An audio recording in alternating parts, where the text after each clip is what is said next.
different product that's packaged in a different way, that doesn't use plastic so much. Or maybe you can realign your business such that it doesn't use so much plastic. It uses glass, it uses metal, it uses paper, cardboard. You have natural organic materials in this country that are beautiful, and it's wonderful to see you using them. Behavior change on this level will make a huge impact. Over 80% of plastic pollution in the ocean and everywhere is single-use and disposable plastics. And it's not just the stuff that I found in my hotel room. It is straws, it's plastic bottles. Beach cleanup data from 25 years from around the world gives us as the top 10 items straws, bottles, bottle caps that are made of different material than bottles, actually, so they get recycled in a totally different way. Plastic utensils, plastic bags, and plastic cups. These are the items that are meant to be thrown away. I don't know whether in this country you use a lot of styrofoam containers. They're very, very popular around the world and in Africa. The dirty news about styrofoam containers is that nobody wants to recycle them because they're very big, but they weigh very little. So you need a huge amount of trucks and transportation costs to actually take them to a recycling facility. And when you do, they have to be clean. So tell me how many times you actually washed your styrofoam container before you threw it away for recycling. Nobody does that. It's used for food. So in many communities around the world, styrofoam is now being banned for its environmental reasons. But also Nancy will tell you there are health reasons for this as well. So reduce single-use and disposable plastics and reduce your overall use of plastic is the #1 thing we all can do. Let's look at the second challenge.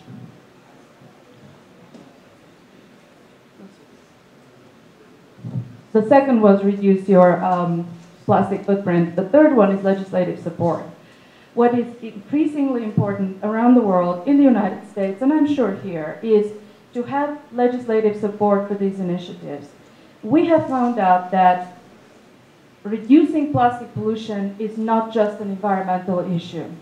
What we have found out is that there are a lot of businesses who support this, not just in the United States, around the world.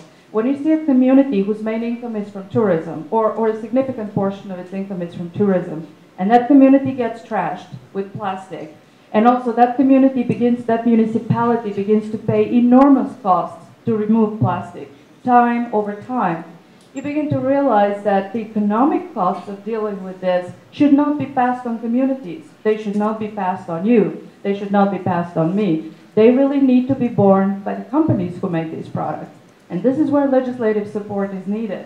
Legislative support is needed to help municipalities deal with the environmental costs, with the economic costs, and also in our intent to have nice and healthy lifestyle that's not associated with plastic pollution. So I would encourage you to look into the possible collaborators in this cause. If you look at the members of the Plastic Pollution Coalition, we have members for large businesses. We have members for non-government organizations. We have youth leaders. We have musicians. We have actors. There are people from all walks of life. It's not just an environmental issue. It's an issue that affects all of us. So legislative support can come from different directions, and it's definitely possible. I advise you to look for that. The last and not least of the challenges is an international collaboration. This issue, plastic pollution, does not know geographical boundaries. When you throw something and it goes in the ocean, it doesn't care which country it came from. Whether it came from China or India or Russia or America, it pollutes in the same way. When there is a cloud of dioxins floating in the air, it can flow from over China, Mongolia, India, it doesn't matter. In the end, plastic pollution poisons the atmosphere, poisons our bodies and our air.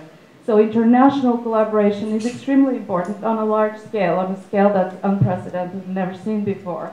And again, it's not an issue that you need to be a scientist to understand, or it's not an issue that you need to be an environmentalist. It's a human issue. It's an issue of our rights to a clean body, clean air, oh, and a little cool air. It's so nice.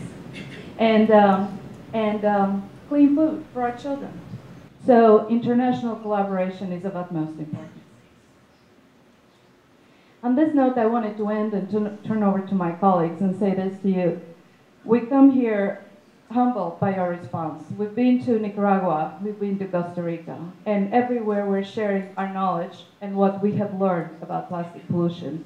We hope that this is an effort that will spread out throughout all of Central America. We're here to share with you what we know, not to teach you, not to teach you how to do things differently in your country, but we're your resource, and we'd love to be in touch with you. So please visit our website. It's plasticpollutioncoalition.org. Become our friend on Facebook, all of you, the young people who are on the stage. And for the older people of my age, you can also go on Facebook and be our Facebook friend. It's important that we work on this together. If you need help, if you need scientific data, if you need facts and research, we're here to share that with you. And we'd like to continue this effort and this joint effort going forward. Buenos dias. Thank you very much for the opportunity to speak to you all. I'm incredibly excited to see all of you here. I also wanted to thank our hosts, G22 and Alfredo and Sabia. They have been incredible hosts, and we have learned far more from them than I think we have taught to them. So we appreciate that very, very much. So as Daniela said, I work for an organization called the Breast Cancer Fund. We look at ways to prevent breast cancer. That is sort of our role in the conversation. So while there are really a lot of organizations out there doing really great work around detection and treatment, we look at why does this disease happen in the first place. We do that work by looking at sound science, by finding the foundation of science, by using that science to educate the public, and then by using that educated public to change the policies and laws of our country and to use consumer power to try to change the products that companies offer. In the United States, the risk of getting breast cancer, your likelihood of getting breast cancer is 1 in 8. And what that means is 1 out of every 8 women in the United States at some point during her life will be diagnosed with breast cancer. That's an astounding number. Happily, it is not a number that is reflected here in Guatemala. The rates of breast cancer in Central America are much, much lower than the ones in the United States. But those rates weren't always that way in the United States. 40 years ago, your risk of breast cancer was 40% less. So why in 40 years would your risk of breast cancer rise so quickly? Well, we went to look and see why those reasons might be. And what we looked at was the evidence around environmental links to the disease. So we went and looked at the scientific peer-reviewed evidence at what kind of toxins would impact breast cancer. And what we found was a large body of evidence showing just that there are chemicals out there that will impact your risk of breast cancer. And it's not just breast cancer that it impacts a number of other diseases. And some of those chemicals are found in plastics. So, as I mentioned, it's not just breast cancer. This is a list of a number of diseases and medical conditions that we have strong evidence for being impacted by chemical exposure. So we see breast cancer, prostate cancer. The other cancers are prostate, bladder, childhood leukemia, liver, stomach, brain, thyroid, lung. Stomach cancer in particular is a big problem here in Guatemala. And unfortunately, it's not just cancers. There's also reproductive disorders, reduced fertility, low sperm count, early puberty, which is something I'll talk about a little bit later. Chemicals can suppress your immune system. It can lead to increased risk of diabetes and other metabolic diseases, cardiovascular diseases, learning disabilities, and autism, which is also a growing problem in the United States. The reason is that the chemicals that are in plastics don't stay in the plastics. They leach out of the plastics into the food, the water, the air that we eat, breathe, and drink, and then we find them in our bodies. And this is a particular problem when plastic is heated or scratched. So that's why you may have heard we often say you should never microwave food in plastic containers because that microwave, that process of heating the food, increases that leaching of those chemicals into the food. So I want to look at a couple of specific examples of plastics. So you notice on plastic items there's a number on the bottom with a little triangle. Usually there's one of the different numbers. Number 6 is a chemical called polystyrene.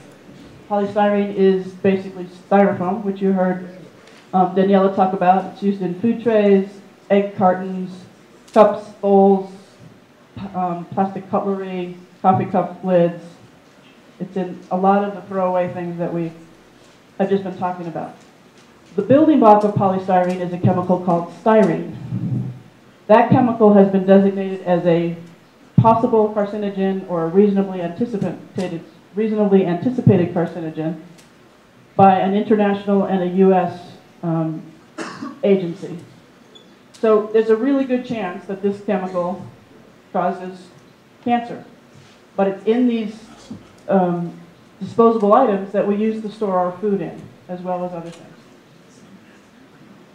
Another important example is what we call PVC, or polyvinyl chloride. PVC is one of the most common kinds of plastics you will find around the world. It also happens to be one of the most toxic for a number of reasons. First of all, the building block of PVC is a known carcinogen, so it's known to cause cancer, and that's vinyl chloride. PVC plastic is often very flexible. There's a chemical that's added to it to make it flexible called phthalates, and I'm going to talk about those in just a minute as well. And then finally, when you destroy PVC, when you incinerate it, it releases a class of chemicals known as dioxins. Dioxins are also known carcinogens, according to international and U.S. agencies, and they also don't go away. Once you put dioxins into the environment, they stay there, and they move through the food cycle and stick around. The other thing about dioxins, in addition to being a known carcinogen, is that they disrupt our hormone system. And I want to talk about that for just a minute. So, hormones are a very, very critical part of our system. They control how we develop, our reproductive system, our immune system, our metabolism. It's a very critical piece of our body physiology. The problem with some of these chemicals are they look like hormones to our body. So in this picture, the blue stars are the hormones as they naturally occur in our body. The red shapes are the chemicals that look like hormones that are also in our bodies. And so those chemicals can do a couple things. They can mimic hormones in our body, and they can turn these systems on when they're not supposed to be on. Or they can block the areas where the hormones are supposed to work and prevent those hormones from doing the work that's important. The thing about hormones, as I mentioned, is that it's a very sensitive system. So these chemicals, the hormones in our bodies act at very, very low concentrations. What that means is that the chemicals that are in our bodies also act at very low concentrations. So frequently you'll hear from people, well, it's just a little bit of that stuff, right? Like, doesn't matter if you have, parts per million in your body. But in fact, it does, because the chemicals that it looks like also act at those very low concentrations. This is a particularly important process when we are developing. So prenatally, as very young children, and also going through times of change like puberty. So exposures to these kinds of chemicals at those times are particularly problematic. A classic example of a hormone disruptor is a chemical called bisphenol A, or BPA. Some of you may have heard about this chemical. It's a conversation that's happening a lot in the U.S. right now. Number 7 polycarbonate plastic, it's hard, clear plastic, is made of bisphenol A, and it's used in sports water bottles, baby bottles, sippy cups, and as Daniela mentioned, this chemical is also used in the epoxy that lines food cans. So a lot of these are exposures that, these are uses that come in contact to the things that we eat. BPA looks like estrogen to our body, and that's something we have known since the 1930s, 1940s. When we've done studies in the United States, we found that over 90% of the citizens of the United States have BPA in their body. 95%. That suggests a pretty common chemical. We also know that this chemical can cross the placenta and impact unborn children. And in fact, it's found in the majority of babies born in the United States. We also know that there are over 200 scientific studies that have shown a link between BPA and a number of medical conditions, including breast cancer. So prostate cancer, breast cancer, obesity, lower sperm counts, autism, a disease called attention deficit hyperactivity disorder, also a growing problem in the United States, and early onset puberty. And I just want to say about early onset puberty, this is a growing problem in the United States, girls going into puberty younger and younger. One of the risks for breast cancer is exposure to estrogen. So the longer your body, the earlier you go into puberty, the longer your body is exposed to your own estrogen, the higher your risk of breast cancer over time. Another class of chemicals, it's not plastic per se, it's a chemical that's added to plastics to make it soft and flexible, is called phthalates. It's used in a lot of PVC plastic, which we talked about before. So it's used in kids' toys, baby care products, shower curtains, medical IV bags. You know, when you buy a new shower curtain, you get that new shower curtain smell in your bathroom? Yeah, that's phthalates coming out of the plastics and into the air. That's what you're smelling, is this chemical. And this chemical is also disrupts our hormone system, and it's been found in over 75% of United States citizens. And the highest levels are found in children. Children eat and drink more per pound than we as adults do, and their systems are not as developed to process these chemicals. And they're the ones most vulnerable to the impacts of these chemicals. And again, these chemicals are linked to birth defects in baby boys, testicular cancer, liver problems, hyperactivity in toddler girls, and early puberty. So that's some of what we do know. There's a whole lot that we don't know, largely because we haven't really looked. We haven't done our due diligence to make sure these chemicals are safe before we put them in the products that we use in our everyday lives. Unfortunately, the more we learn, the more concerned we become. There was a study done of plastics that were labeled BPA-free, so it didn't contain bisphenol A, but unfortunately, that study also found chemicals that looked like estrogen to our body in a number of those other kinds of plastics. There was also an analysis done of a number of the chemicals used to make and produce plastics that was done in Europe, looking at how those were ranked based on the toxicity, and found that 31 out of 55 plastics were made with chemicals that ranked in the 2 highest hazard categories. Some of those were carcinogens, mutagens, which change our DNA, and reproductive toxins. So the more we learn, the more concerned we get. But there is good news. So the good news is that we can make simple changes in our lives that can make a real impact on our exposure to these chemicals and ultimately to the health risks that they pose to us. My organization did a study along with another organization called the Silent Spring Institute. And what we did was we took 5 families in California and we let them eat their regular diet for 3 days. We measured the level of BPA in their urine. We fed them a very controlled diet of food that had never been stored in, prepared with, or had ever touched plastics that would expose it to BPA. They ate that diet for 3 days, and their level of BPA in their body went down 66%. So in 3 days, just by changing your diet, you were able to reduce your exposure by 2/3 in this study. They went back to eating their regular diet afterwards, and their numbers went back up to where they had been before. So we're not the only ones talking about this, happily. More and more there are United States agencies and panels, the World Health Organization, scientific societies like the Endocrine Society, Society of 14,000 medical and scientific professionals from 100 countries around the world. And they have all begun to sound the alarm and say that it's time we make a change.